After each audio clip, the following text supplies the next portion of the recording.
Seems like I've been doing this all day. Probably went through a lot of this on Justin TV. Now I have to redo it.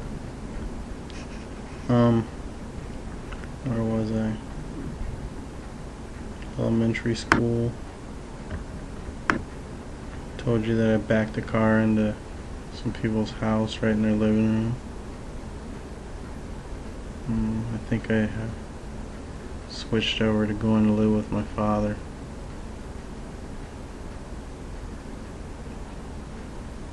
My father, he was one of those rough, tough, kind of individuals. Just a little short guy, like 5 something, I don't know, he wasn't too tall. But for some reason, he was a fighter. I heard stories about him all my life from all kinds of people where, he just couldn't be beat.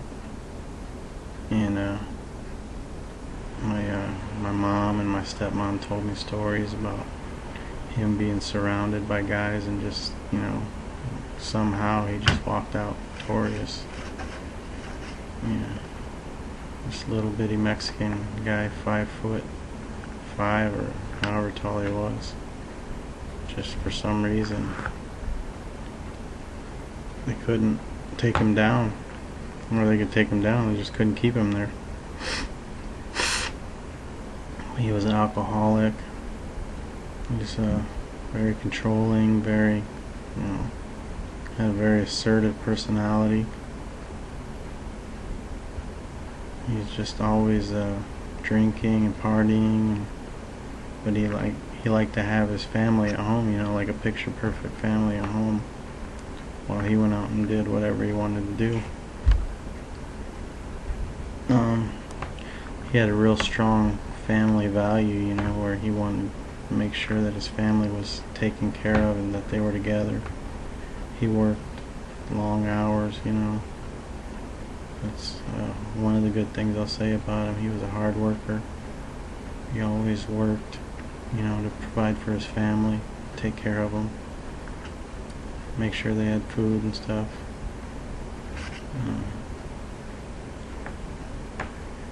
He used to get into bar fights and come home drunk. I remember one of the stories I heard about him is that he was drunk at the bar, and he was leaning on the bar, sitting on a bar stool but leaning his head on the bar, and he heard a noise or something. He looked up, and one of his enemies was sitting right next to him, and the guy took a pair of brass knuckles and hit him right in the side of the head and put like a hairline fracture all down his jaw, and knocked him to the ground. And somehow he was able to get up and fight the guy. He beat the guy down and drug him out the back of the bar and threw him. There was a river that ran along the back of the bar, and on the other side of that river was our house, and on this side of the river was the bar. He tossed him into the river, and then his buddies picked him up, and I guess he collapsed after that, and picked him up and took him home, and my stepmom had to take him to the hospital, and they found out that he had the fractured jaw and everything. But there was just something about him, fighters would say he had a lot of heart. He just would not be taken down. There's just something about him that he always had to get up, always had to fight on. And sometimes that's a good quality, and sometimes it's a bad quality. And anyways, sometimes he would come home drunk, and he'd sit at the table, dining room table, and he'd talk to this guy that didn't exist. And that's one of the things that my mom always said, that he was possessed. It's one of the things that led me, to believe that there's definitely a spiritual aspect to my father that most people didn't understand. You know, I don't know if he was possessed. I don't know to what level. Well, I'm sure he was possessed. I just don't know to what level that had control of him. But he used to come home and do stuff like that. And some of the other things he'd do is he'd call us down. At the middle of the night, he'd wake us up all out of our bed and he'd call us down. He'd make us watch like the Amityville Horror and The Exorcist and all those demonic movies, you know. I don't know if he thought it was making us stronger or what, but it's one of the things he used to do. My stepmom, she was really freaked out by him. She would hide the knives, and a lot of times she would come up and she would wake us up and she'd bring us downstairs to sleep in the living room so that if we had to, we could get out of the house. I remember one time she came into the kitchen and he was talking to that guy again, and there was a knife, a butcher knife on the table, and she doesn't know how he got it. She said she hid all the knives, and she came in and woke us up and she told us to run, and we all ran out of the front door, and we had a chain link fence around the property, and my stepbrother, he jumped it like it wasn't even there. And my step-grandma and grandpa, Jim Ray Bricky and Lila Bricky, they lived down the road from us, and about five houses down. And then towards the end of the road dead ended. There was a church, and he was the apostolic pastor of that church. He started it,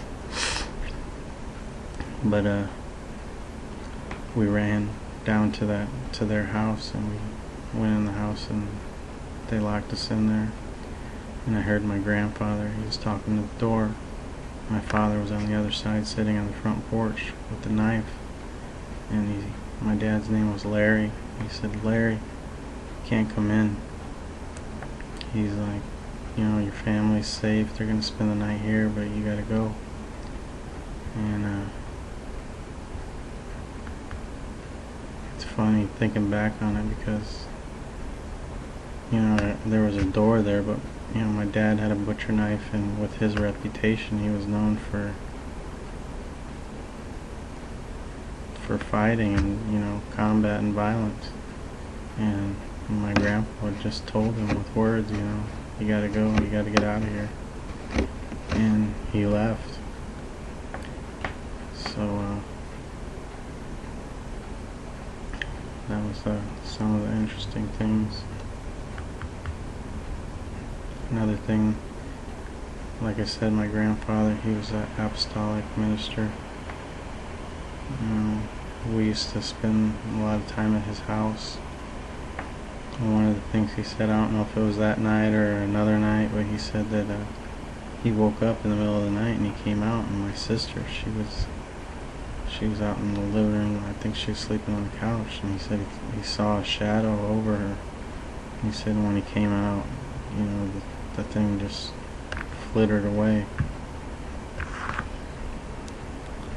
So all through my life, there's definitely been some kind of like spiritual phenomenon going on all around. I don't know how much of that had to do with my father, or, you know, like I said, my grandmother, she was a witch. I don't know if any of that had to do with anything she was doing or what, but my grandmother on my father's side, I never met her.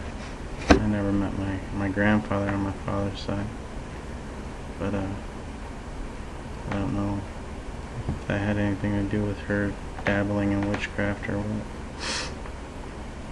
There was definitely some kind of spiritual phenomenon always going on around me.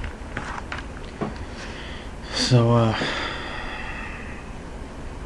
another night, my stepmom got us up and she took us over to some friends of theirs' house, and my dad came, followed not long afterwards,